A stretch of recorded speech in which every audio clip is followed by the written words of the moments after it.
central, a partir do dia 18, todos os dias, às 19h45. Teremos ônibus saindo daqui, todos os dias teremos ônibus saindo daqui, do dia 18 até o dia 24. Então, se alguém precisa de transporte, ou dar uma economizada também, só em ônibus, né? Onde vai ter espaço para todo mundo. Então, a partir do dia 18, nós teremos uma semana de evangelismo. Convide seus amigos. Eu vou trazer o convite, né, em breve, para deixar aqui para vocês entregarem para os amigos, pessoalmente, né, esse convite, tá bom? E agora vamos entrar para o tema do Apocalipse. Deixa eu só testar aqui. Tudo certo. Nós estudamos na semana passada sobre as 7 igrejas. Então, nós vamos dar continuidade agora, um momento diferente em Apocalipse, no capítulo 4. Abre sua Bíblia em Apocalipse, no capítulo 4. E nós vamos meditar um pouco na palavra do Senhor nesta noite. Apocalipse, no capítulo 4. Vamos dar continuidade ao nosso estudo.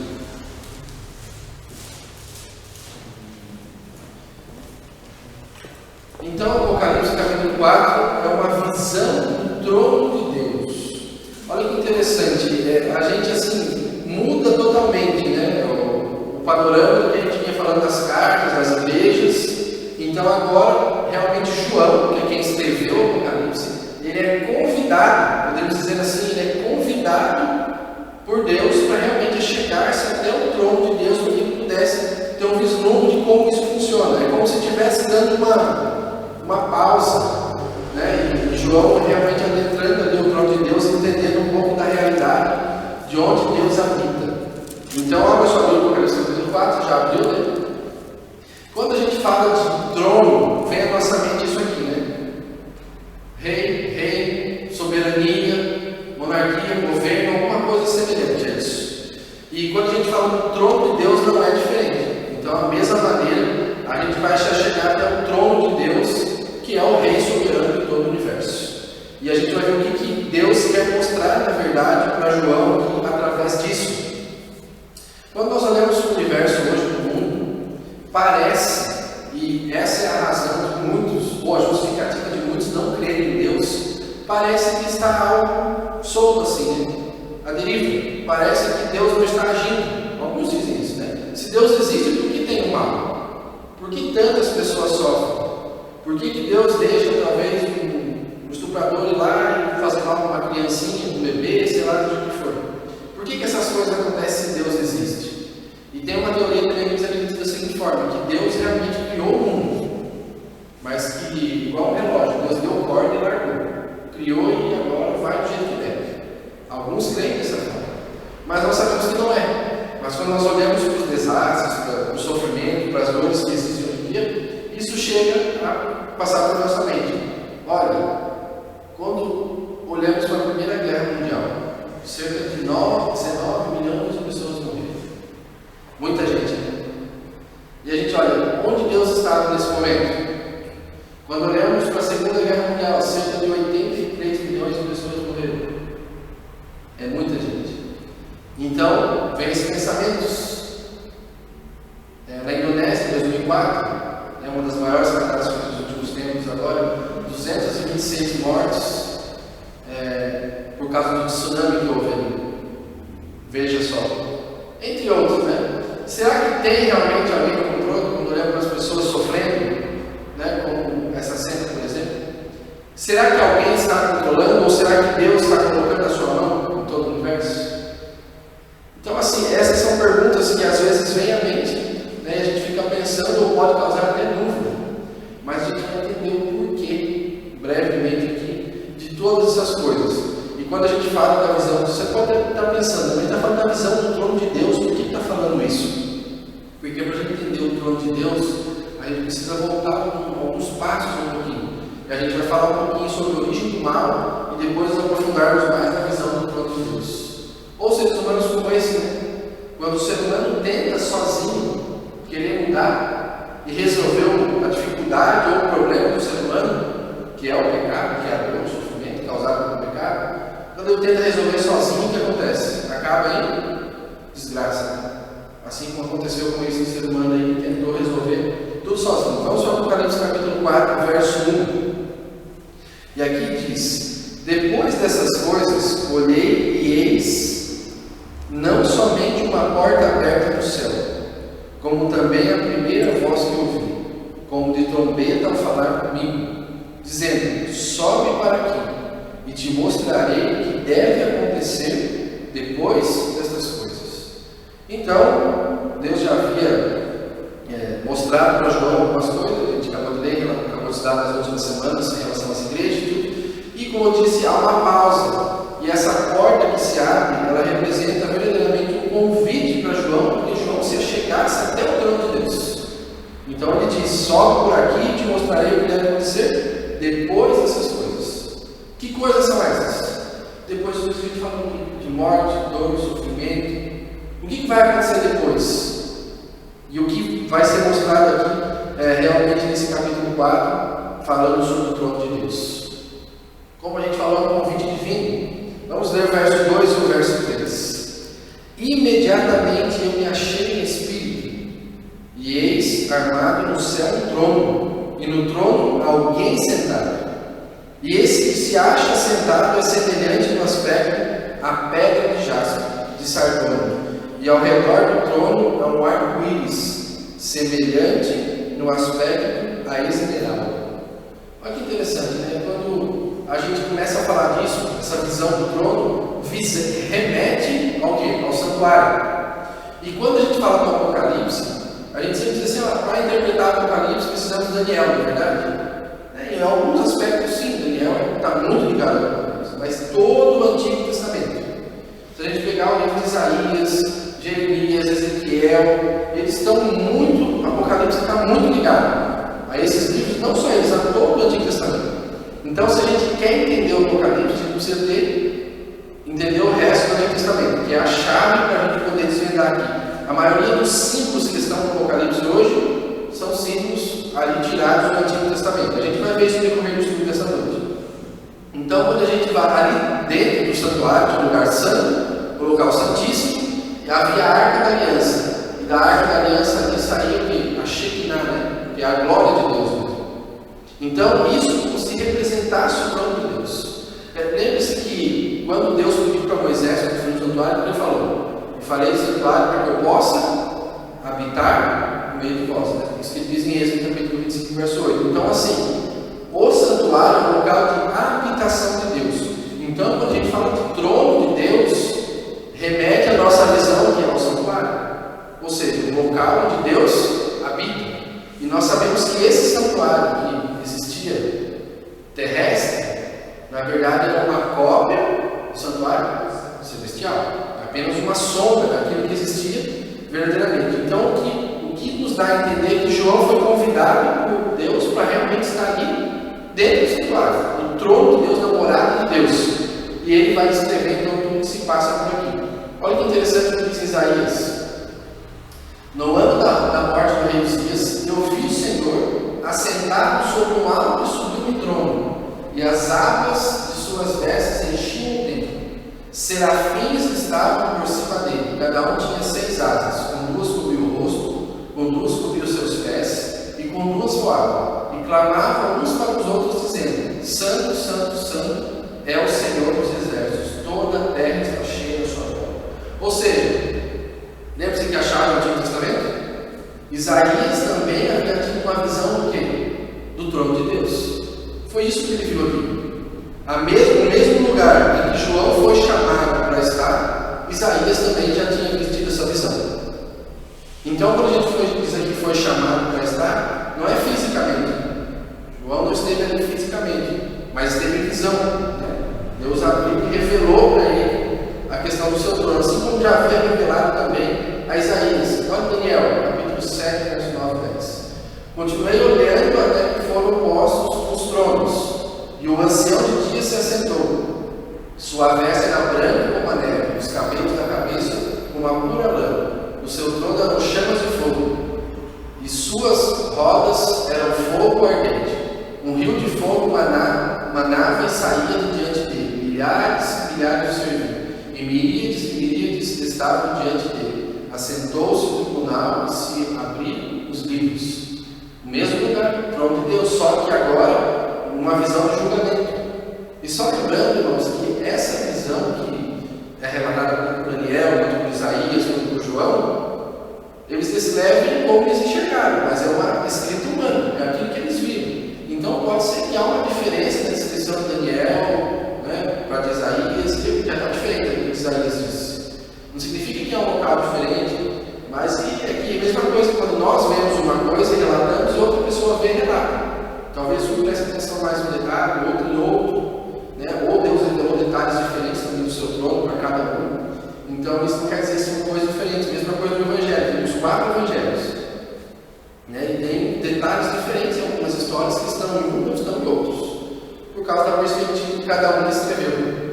E Apocalipse capítulo 2, verso 3, que nós já acabamos de ler, sobre o trono realmente de Deus, onde Deus está assentado.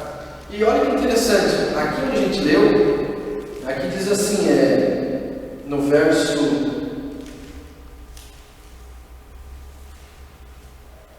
deixa eu ver, foi no verso 3, isso, há um arco-íris semelhante no aspecto da esmeralda.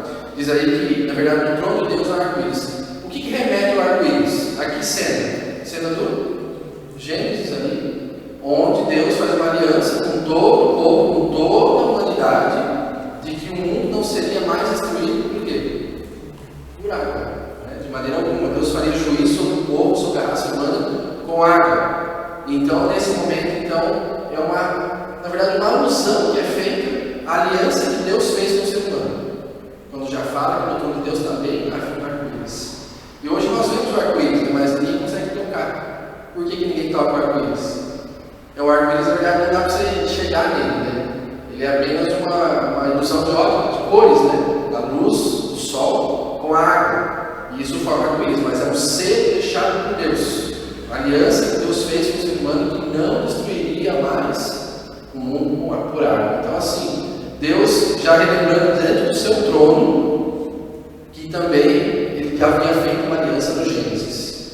Então, é bem interessante essas alusões que faz no Antigo Testamento, diversas coisas diferentes, que a gente não está habituado, a gente lê e passa correndo, mas a palavra de Deus faz as alusões que são interessantes e importantes para a nossa compreensão de toda a visão do trono de Deus.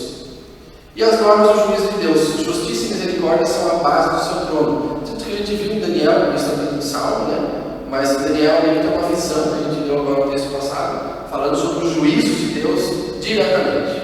Mas acontece o seguinte, quando a gente olha para a história do mundo, em geral, a história da Bíblia, a gente vê que Satanás tentou usurpar, como diz aí, o trono de Deus e sua posição como governante do universo. De que maneira ele tentou usurpar?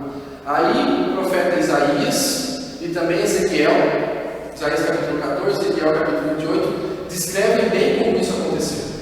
E nós estamos voltando, falando um pouquinho sobre a origem do mal, para a gente conseguir compreender o restante sobre a visão do trono de Deus. E quando a gente vê que Satanás, como eu disse em Isaías, capítulo 14, também Ezequiel capítulo 28, que trata quem ele é e diz que ele caiu do céu. Né? Então tem gente que quer elogiar alguém e diz que é um anjo que caiu do céu. Não, acho que isso aí é um bom elogio, né? Eu já vi gente dizendo isso, não, aquela pessoa é tão boa, é um anjo que caiu do céu. Então o anjo que caiu do céu é Lúcifer, né? É Satanás, é o diabo. Então ninguém deve ser comparado ao anjo que caiu do céu. Então veja bem, aqui é falar, né, bastante sobre esse momento. E ele, então, Lúcifer, não vou ter todos os detalhes, que nós conhecemos a história, mas ele ali teve orgulho no seu coração, se rebelou contra Deus, queria ter o trono de Deus. E o que aconteceu? Ele foi expulso e atirado para onde? Ezequiel também fala sobre isso. Não vou passar todos os textos. Satanás foi expulso do céu e ele foi atirado para onde? Para onde? Para a terra. E Deus havia criado um mundo perfeito para Adão e Eva.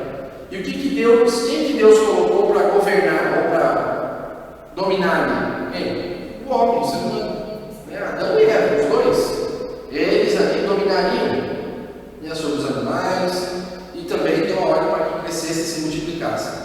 Mas no momento em que entra o pecado no mundo, em Gênesis capítulo 3, o que acontece? É como se Adão e Eva tivessem entregado o domínio. Não é como se, realmente é isso. Ele entrega o domínio que Deus havia dado a ele para quem? O inimigo. Por isso que a Bíblia diz que o inimigo é o príncipe desse mundo. Infelizmente, Adão e Eva entregou nas mãos do inimigo de Deus, né, o domínio desse mundo. Sabemos que o inimigo já é derrotado. Esse domínio foi tomado de volta quando? Quando Jesus morreu na cruz. Só que, quando nós dizemos que o inimigo já foi vencido, né, que Deus já tomou o domínio de volta na cruz, isso é fato, isso é claro, mas essa guerra ainda não está, como posso dizer assim, ela está garantida, mas ela ainda não está terminada. A vitória é garantida, Jesus já morreu na cruz. Só que nós sabemos que até a volta de Jesus, o inimigo ainda age. Por isso que a gente vive nesse mundo de dor, de sofrimento. E essa é uma das explicações para as maldades desse mundo, mas que muitas das vezes não entendem. E creem que se existe Deus, se existe todo esse mal no mundo, então na verdade Deus não existe. Deus, se ele existisse, ele faria alguma coisa. Mas é porque ainda não conhece o plano da salvação, não conhece o que a palavra de Deus diz sobre tudo isso. Mas o fato é que Adão e Eva pecaram, entregaram a domínio a Satanás, foram expulsos do jardim do Éden.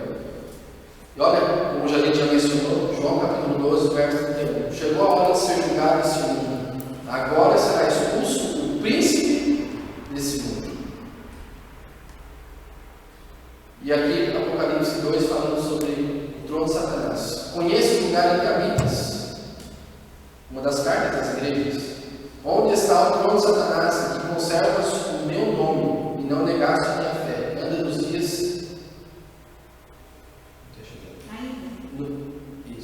Ainda nos dias de Antipas, minha testemunha, meu fiel, qual foi morto entre vós. Onde Satanás habita? Onde Satanás habita? Na terra. Na terra. Infelizmente, por isso que temos todo esse mal. Agora vamos para o verso 4. Então, só para a gente continuar, a gente viu os 3 primeiros versos e a alusão que isso fazia ao Antigo Testamento. Ao redor do trono há também 24 anciãos, 24 tronos, e assentados neles 24 anciãos, vestidos de branco, em cujas cabeças estão coroas de ouro. Quem são esses 24 anciãos? E então, assim, são indagações que vêm à nossa mente quando a gente lê, por isso se a gente não estudar o Apocalipse, a gente não entende nada.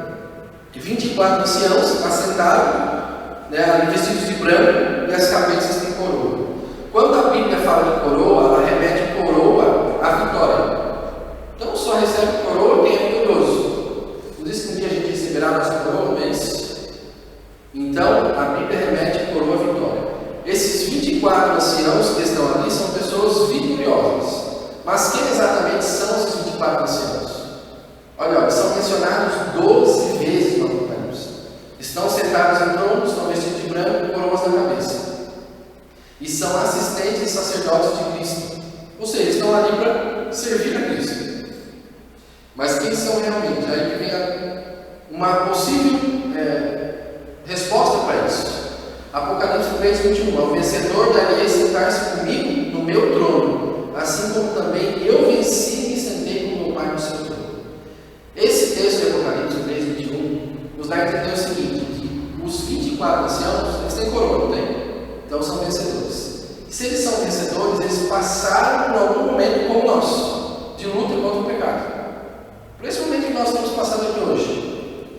Porque ao vencedor darei sentar-se comigo no meu trono. Eles estão sentados onde com Deus? No trono. Estão ali, em volta do trono, né? E também, porque eu também venci e sentei com meu Pai no seu trono. Então nos leva a entender que são pessoas que são seres criados por Deus, e assim como nós, passaram e venceram. Por que não pode ser um anjo? Um anjo não passou por aquilo que nós passamos. Pode dizer, esses 24 anciãos são anjos. Mas quando a gente olha a narrativa bíblica, não nos dá a entender que são anjos esses 24 anciãos. Olha Mateus 27, que é uma outra chave, não no Antigo, mas no Novo Testamento, para a gente entender mais quem são esses 24 anciãos. E Jesus, clamando outra vez com grande voz, rendeu o Espírito, e eis que o véu do templo se rasgou em dois, de alto a baixo, no momento da morte de Jesus. E tremeu a terra, e fenderam-se as pedras, e abriram-se os sepulcros, e muitos corpos de santos que dormiam foram ressuscitados. E saíram dos sepulcros depois da ressurreição dele, entraram na cidade santa, e apareceram a muitos. Estão lembrados desse texto? Então, há pessoas que já ressuscitaram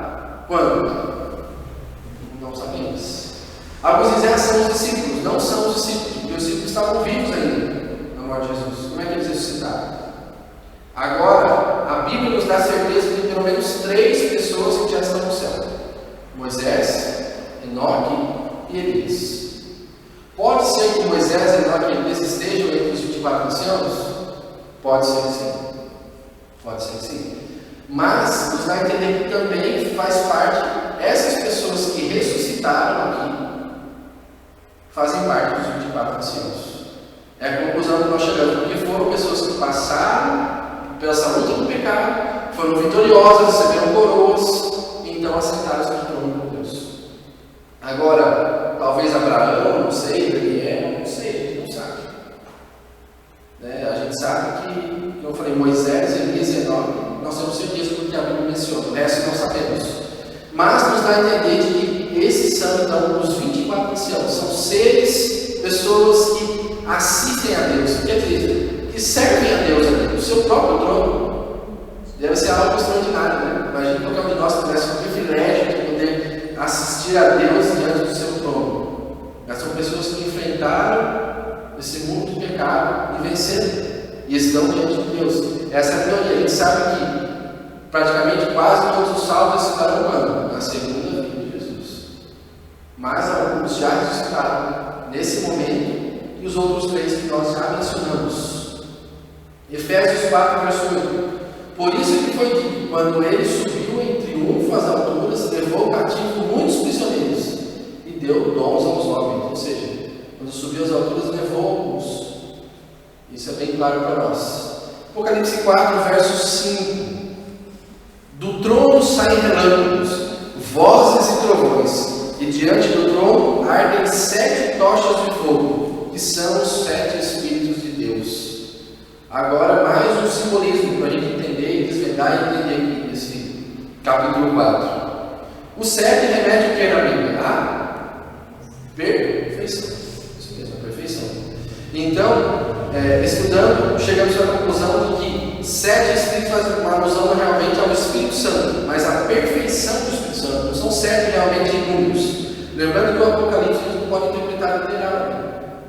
Se a gente for interpretar literal, muita coisa a gente não vai entender. Mas aqui são símbolos. Então, 7 Espíritos remete à perfeição do próprio Espírito Santo.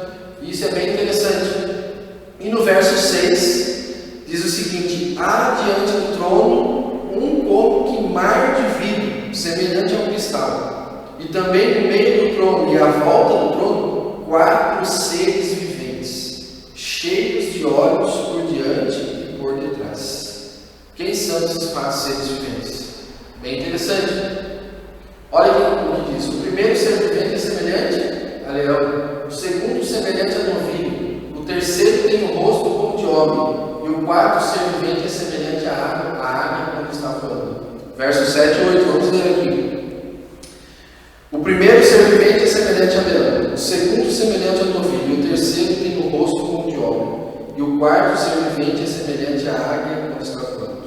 E os 4 seres viventes, do verso 8, tendo cada um deles, respectivamente, 6 asas, estão cheios de olhos ao redor e por dentro.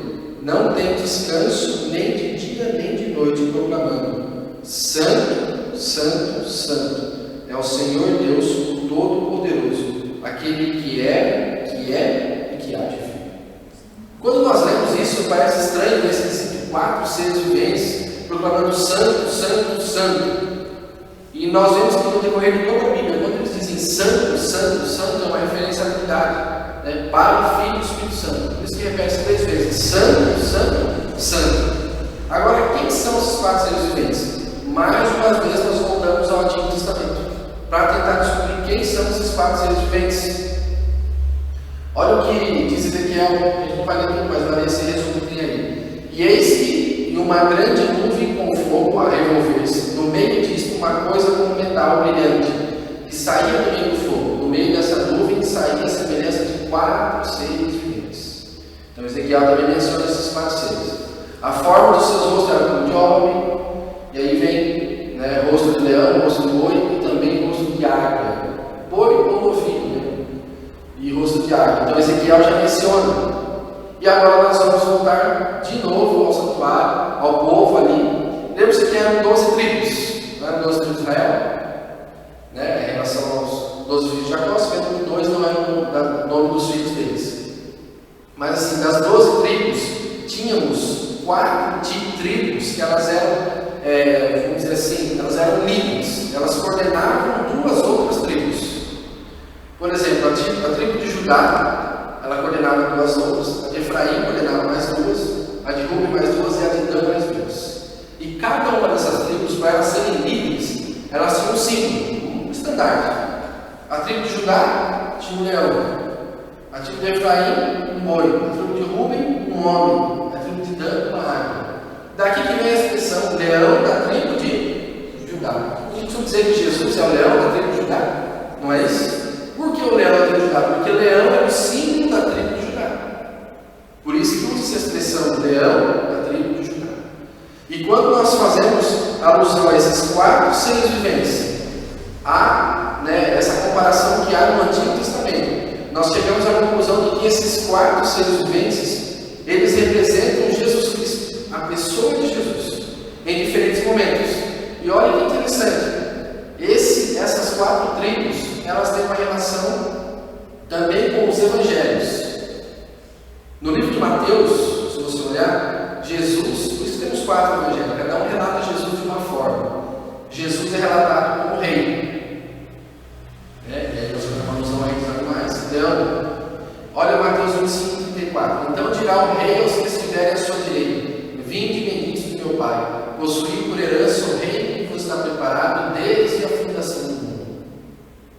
Mateus 27. E por cima da sua cabeça puseram escrita a sua acusação: este é o rei dos judeus. Então o Evangelho de Mateus, ele apresenta Jesus como o rei dos judeus, como rei mesmo, um rei que veio correr por nós.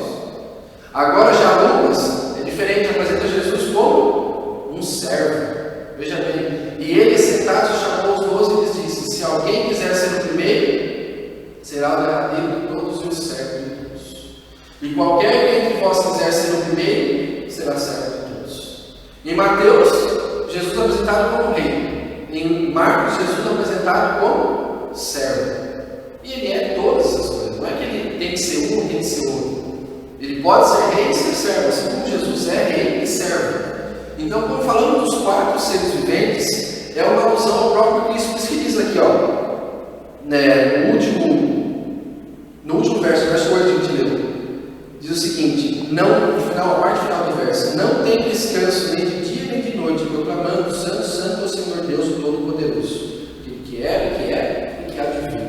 É uma alusão ao próprio Jesus Cristo quando falamos dos 4 seres viventes.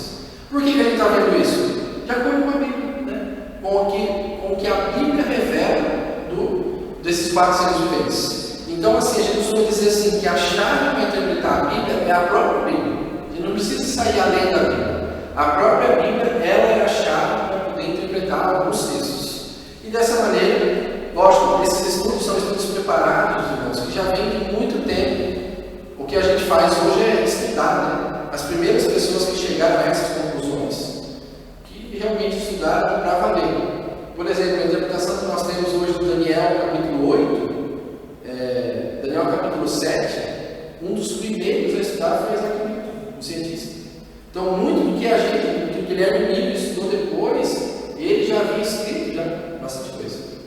Então, assim, essas pessoas estudaram muito e hoje a gente trabalha em cima do que já foi estudado, vamos aprofundando e comparando esses textos bíblicos. Então, em Marcos, Jesus é servo. Em Lucas tenta retratar Jesus como um ser humano também, como homem, que veio morrer por cada um de nós. Além de Deus, a gente sabe que Cristo é 100% divino e 100% humano, totalmente divino e humano. Olha o que diz Lucas capítulo 4, verso 2. Durante 40 dias do próprio Cristo, do próprio Jesus Cristo. E aqui alguns detalhes sobre essa cena, sobre esse momento que acontece aqui no capítulo 4. É uma cena litúrgica, um momento especial de oração, onde há os 24 anciãos ao redor do trono de Deus. E aqui nós vamos ver os últimos versos do capítulo 4. Vamos acompanhar de versos 9 a 11. Quando esses seres viventes darem glória, honra e ações de graças ao que se encontra sentado no trono, ao que vive pelos séculos dos séculos, os 24 anciãos prostrar-se-ão diante daqueles que se encontram sentados no trono, adorarão o que vive pelos séculos dos séculos e depositarão as suas coroas diante do trono, proclamando: Tu és digno, Senhor e Deus nosso, de receber a glória, a honra e o poder, porque todas as coisas tu criaste, sim, por causa da tua vontade vieram a existir e foram criadas. Todos esses 24 anciãos, toda essa cena que acontece, essa visão que João tem do trono de Deus, aqui em Apocalipse capítulo 4, ressalta que Deus é o Criador. Como diz aqui no último verso que nós lemos: Tu és digno, Senhor, por causa da tua vontade vieram a existir, todas as coisas foram criadas. Parece tão simples a gente dizer que Deus é o Criador, mas essa verdade tem sido jogada por terra. E quando nós dizemos que Deus não é Criador, nós praticamente estamos dizendo que Ele não é Deus. E há alguns irmãos que acreditam o seguinte, que creem que a semana da criação não foi literal. Já ouviram isso? Até mesmo o Papa afirmou isso um pouco tempo atrás, que não é literal, não foram 7 dias. E se a gente crê nisso, e outros cristãos ainda, digo pessoas que creem na Bíblia, eles chegam a dizer o seguinte, que a semana que Adão e Eva, na verdade, é um mito, é algo para ilustrar a criação do ser humano. Mas não existiu realmente aquela historinha de Adão e Eva lá, criada no mar. E eu não estou falando de pessoas que não creem em Deus, eu estou falando de pessoas que creem em Deus, mas que creem que a Bíblia é mais uma alegoria. Olha que ponto estamos chegando. E se a história de Adão e Eva não é literal, então não existe pecado. Se existe pecado, Jesus veio morrer por quem? Para a gente fazer o quê? Então a gente pode fechar a igreja e ir embora e acabou. Vocês já viram aquele videozinho do Luiz Gonçalves falando sobre lei e pecado? Alguém já viu? Já viu? Aquele vídeo é bem explicativo. Ele fala sobre a lei, se não tem lei, não tem. Né? E assim vai passando de uma coisa para outra. Mas o foco é o seguinte, que as pessoas estão colocando em xeque o quê? Deus como Criador. Desde quando isso? Na verdade, desde que o inimigo entrou e tentou acabar com a humanidade. Mas assim, nos anos 1800, foi divulgado escrito um livro, do Charles Darwin, A Origem das Espécies. E esse livro coloca o quê? Coloca em xeque a criação de Deus. E essa ideia diabólica, mesmo, ela vem sendo disseminada por aí. E as pessoas não creem mais que Deus é o Criador. E toda essa visão do trono do Apocalipse é para dizer o seguinte: esse mundo tem desgraças, tem dor, tem sofrimento, passamos por tudo isso. Muitas vezes a gente fica indagando ou procurando respostas para o sofrimento, como eu falei no início.